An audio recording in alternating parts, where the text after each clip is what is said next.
Olá, saudações a todos. Eu me chamo Júlia Vargas Miranda. Eu faço mestrado em veterinário no Instituto de Patologia Animal, sob a orientação da professora doutora Fabiane Borelli Greco. E hoje vim falar um pouco sobre o meu trabalho, que é a ultrassonografia como método auxiliar no diagnóstico de displasia renal. Então, como uma breve introdução, a doença que acomete os rins promove, esse crescimento desorganizado do parênquima renal.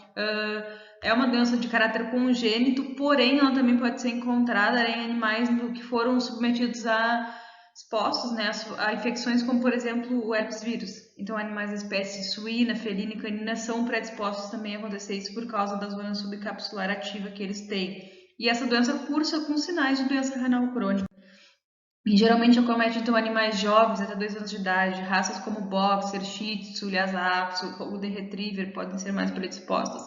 Os sinais clínicos são inespecíficos, então vômito, letargia, diarreia, emagrecimento, geralmente estimulam com que o veterinário faça exames laboratoriais, ultrassonografia histopatológico para facilitar o diagnóstico, E o tratamento é sintomático e remoção do animal da reprodução.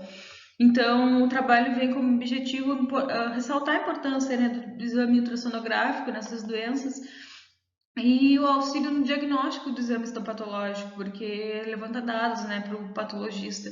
E é um exame de fácil acesso que traz bastante benefício ao paciente ainda em vida. E como metodologia, então, foi analisado um caso clínico, foi submetido à necrópsia, foi feita a coleta de material, formalina 10%, processamento do material, para poder fazer exame histopatológico, e foi feita também uma revisão de literatura. O caso clínico, então, foi um cão macho da raça Shar-Pei, que tinha aproximadamente 1 ano e 6 meses de idade, que tinha sinais clínicos típicos de doença renal. Então, o diagnóstico, quando ele foi recebido, foi um diagnóstico mais baseado no exame clínico e nos exames laboratoriais, que representaram aumento na ureia, creatinina e também uma anemia regenerativa. Esse animal, então, foi submetido à necrópsia e na necrópsia, então, foi determinado a doença e as alterações que foram encontradas foram, então, macroscopicamente aquela superfície regular do rim, textura amolecida, zonas enegrecidas e microscopicamente, então, presença dos ductos permissivos metanéficos, tecido fibroso intersticial, nefrite intersticial, glomerulosclerose, necrose tubular. Isso foi patognomônico, para o diagnóstico. E aqui a gente pode ver, aqui o rim, aqui alterações de escurecimento, aqui toda a superfície irregular, totalmente anatomicamente diferente do rim normal. E aqui a gente tem umas lâminas, Aqui uma lâmina que foi feita para fazer o exame histopatológico, aqui uma lâmina demonstrando todo o tecido conjuntivo muito evidenciado, Aqui os glomérulos imaturos e aqui também dá para notar uma glomerulosclerose. Então, esses dados que foram obtidos são bem semelhantes ao que é característico para determinada doença, que é visto em literatura. Então, o mesênquima é diferenciado, esses glomérulos imaturos que podem até estar ausentes, assim como os túbulos podem estar ausentes, um desenvolvimento anômalo desses túbulos, o epitélio totalmente atípico, os túbulos primitivos metanéfricos e também metaplasia.